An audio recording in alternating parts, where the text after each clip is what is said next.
مجید سبحانک لا علم لنا الا ما علمتنا انک انت العلیم الحکیم۔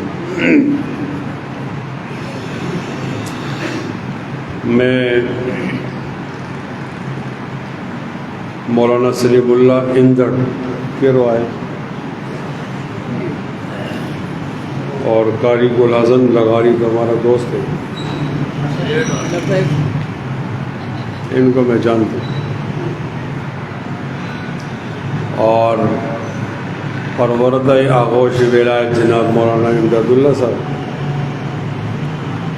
اور حافظ سجاد الرحمن قاسمانی، ان کا شکر گزار ہوں کہ انہوں نے ایک تعزیتی مجلس کا انعقاد کیا۔ مولانا عبدالصمد حاجی جی رحمۃ اللہ علیہ کی وفات کا واقعہ بڑا واقعہ ہے، تو مجھے فوراً جنازے پر آنا چاہیے تھا۔ اس کی مثال ایسی ہے کہ کسی کا باپ مر جائے تو پھر سارے کام چھوڑ کر آ جائے۔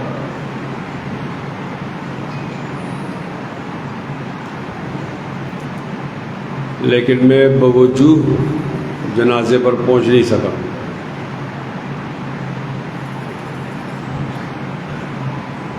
اس کی بہت ساری وجوہات ہیں۔ ایک وجہ یہ ہے کہ ہم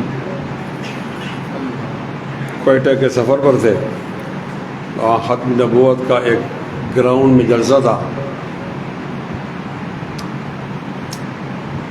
تو مجھے اطلاع دیر سے ملی۔ میں نے وہ تعزیتی کلمات اس ختم نبوت کے جلسے کے اندر ادا کر دی۔ تو بڑا مجمع تھا کہ مجمع میں ہم نے درخواست کی کہ مجھے جانا چاہیے تھا، نہیں جا سکا۔ اس شرمندگی کو مٹانے کے لیے آپ سارا مجمع، ان سے میں نے کہا کہ ایک دفعہ الحمد و 3 دفعہ قرآن شریف پڑھ کر حضرت کو ایصال ثواب کرو۔ تو مجمع نے پھر ایسا کیا۔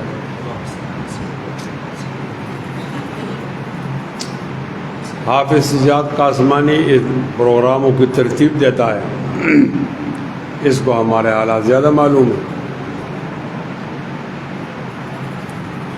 ایک دفعہ کسی دوست کی بے وفائی کی وجہ سے مجھے جہاز میں جانا تھا، تو جہاز میں نہیں جا سکا، میں بائی روڈ گیا۔ یہ کرونا کے دن تھا، تو سجاد نے کہا حافظ صاحب نے کہ آپ جہاز میں جاتے تو اکیلے ٹھیک تھے، لیکن ابھی بائی روڈ آپ کو عبدالغفار اسدی آپ کو بائی روڈ اکیلے نہیں چھوڑ۔ تو یہ میرے ساتھ گیا۔ ہم نے آخری جلسہ کشمیر ہڈیاں والے میں کیا، اور اس کے بعد کرونا لگ گیا، اور کرونا کی وجہ سے جلسے بند ہو۔ تو یہ میرے پاس ادری ٹھہرا، اور تقریباً 3 مہینے ہمارے پاس تھا۔ تو میں نے اس کو درخواست کی کہ میں اس دفعہ چاہتا ہوں کہ اپنے سفر کی نیت یہ کروں کہ میں خانقاہ حالی جی میں جا کر تعزیت کروں۔ بنیادی نیت یہ ہے، اور ضمن کے اندر تو پھر جلسہ بھی آ جاتا۔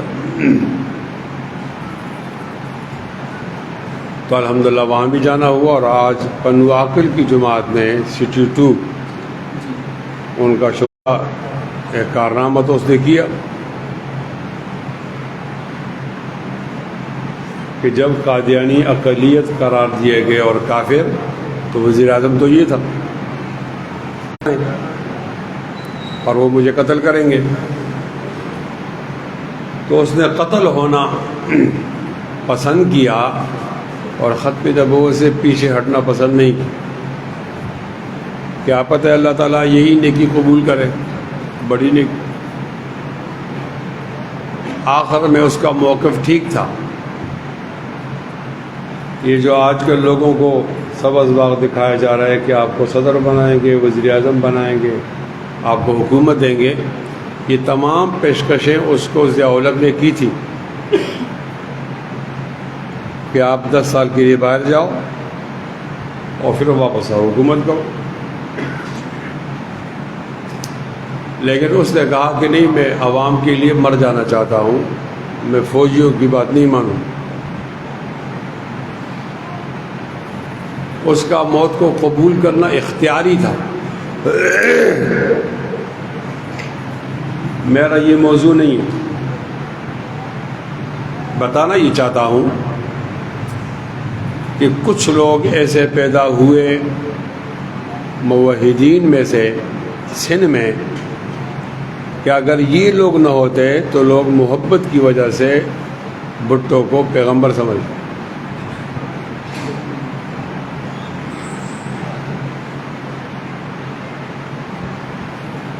یہ میری رائے ہے. لیکن کچھ لوگ تھے جن کی وجہ سے الحمدللہ محبت تو بہت زیادہ ہے، لوگ ووٹ اسی کو دیتے ہیں اور اسی کے نام پر اس کی بیٹی آئی، پھر داماد بھی آ گئے. حالانکہ وہ بھٹو نہیں، اس کی محبت میں آیا، لیکن آج تک اس کو کسی نے پیغمبر کا درجہ نہیں دیا. آپ اس کا موازنہ کرو عمران خان سے، تو اس کو سٹیج پر لوگوں نے کہا یہ پیغمبر. ٹھیک ہے، عمران خان نے نہیں کہا ہم فتویٰ نہیں لگائیں گے، لیکن وہ اس کے منہ پہ ہاتھ تو رکھ سکتا تھا. ایسا نہیں کہو، اس نے نہیں کہا، اندر سے خوش ہو رہا. اگر آپ کے ہاں لوگوں نے بھٹو کو پیغمبر نہیں بنایا تو یہ کریڈٹ جاتا ہے سائیں تاج محمد امروٹی کو، سائیں حماد اللہ حالیجوی کو اور مولانا عبدالصمد. میں اس خانقاہ سے بہت متاثر. میں جب طالب علم تھا تو میں JTI میں کام کرتا تھا. تو JTI سندھ کا میں سیکریٹری اطلاعات تھا. ہمارا صدر فوت ہو گیا، جاوید انور چنا ہمارا صدر، اس کے ساتھ ہم نے کام کیا. یہ وہ زمانہ تھا جب یہاں کہتے تھے کہ نہ کھپے پنو عاقل چھانوی نہ کھپے.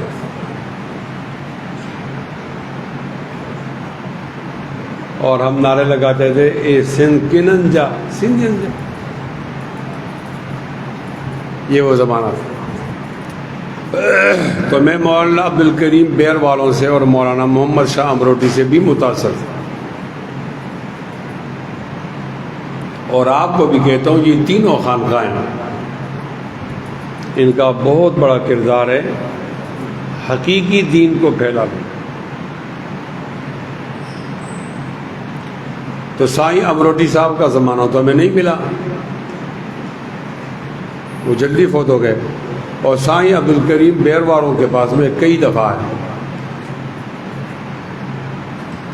اور جب مجھے پتہ چلا کہ وہ حالی جی والوں کا مرید ہے تو میرے دل میں حالی جی کے لیے بہت زیادہ قدر پیدا ہوا.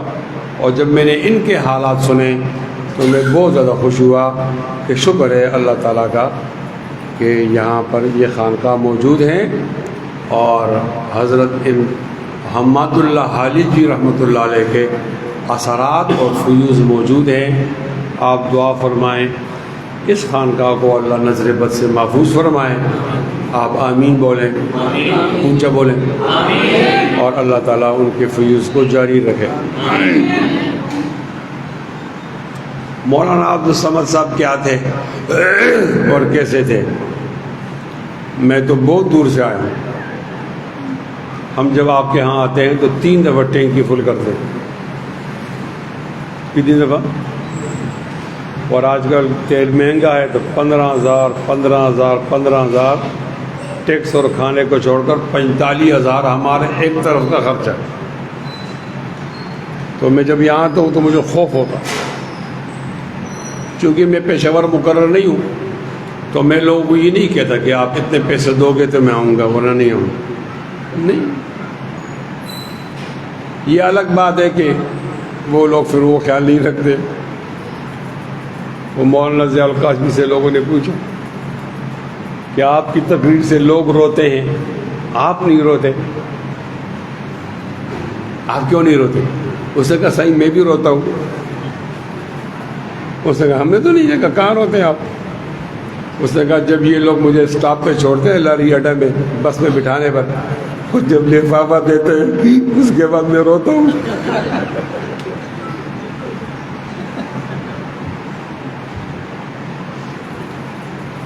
تو میں نہیں بتا سکتا صحیح طریقے سے جتنا آپ کو علم۔ اللہ تعالیٰ نے ان کی وجہ سے بہت سارے فتنوں کی سرکوبی کی ہے، اور آج جب وہ نہیں ہیں تو وہ فتنے آنے کو ان کا دل تڑپتا ہے۔ دعا کرے اللہ تعالیٰ ان کی وفات کے بعد ہمیں کسی فتنے میں مبتلا نہ کرے۔ اللہم لا تحرمنا اجرا ولا تفتنا بعدا، حدیث کے الفاظ۔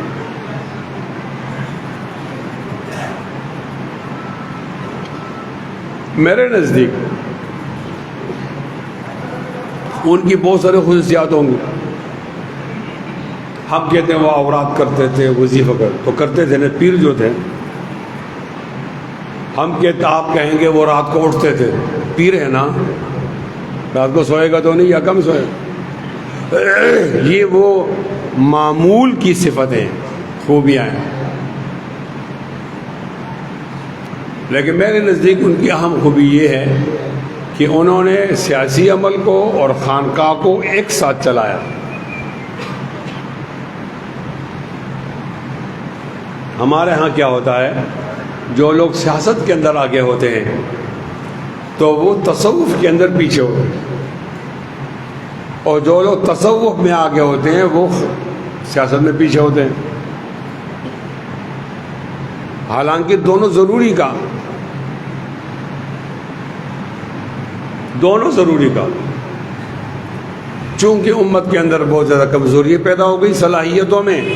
اب ساری صفتیں ایک آدمی میں جمع نہیں ہوتی، کوئی ایک صفت اٹھاتا ہے، کوئی دوسرا تیسرا، اس طرح بہت کم لوگ ہوتے ہیں جو جامع الصفات ہوتے ہیں۔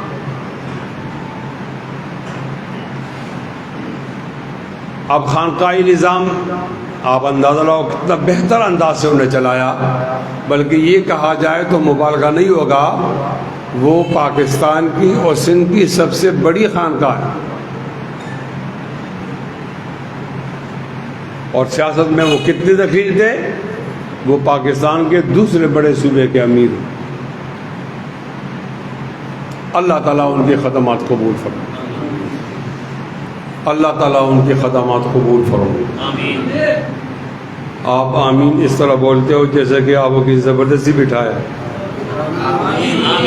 اللہ تعالیٰ ان کی خدمات قبول فرمائے اور ان کی صدقہ جاریہ کو تا قیامت جاری رکھے، اور ان کی برکات ان کے شاگردوں، متوسلین اور ان کی اولاد منتقل فرمائے۔ جب کوئی نظریاتی آدمی فوت ہوتا ہے تو ہمیں نظریات کے سربراہ نبی علیہ الصلوۃ والسلام کی وفات سے استدلال کرنا پڑتا کہ آپ کی وفات میں کیا تھا۔ بہت بڑا واقعہ تھا۔ آپ صلی اللہ علیہ وسلم کا دنیا میں آنا یہ بھی بڑا واقعہ، لیکن آپ کی وفات بھی چھوٹا واقعہ نہیں، بڑا واقعہ۔ تو ہم ایسے موقع پر وہاں سے استدلال لیتے ہیں کہ ہمیں اس موقع پر کیا کرنا چاہیے، اور میں چاہتا ہوں کہ آپ اپنے سوشل میڈیا کے ذریعے اس بات کو تمام سندھ میں پھیلاؤ تاکہ لوگوں کو فائدہ ہو۔ نبی کریم صلی اللہ علیہ وسلم وفات پا گئے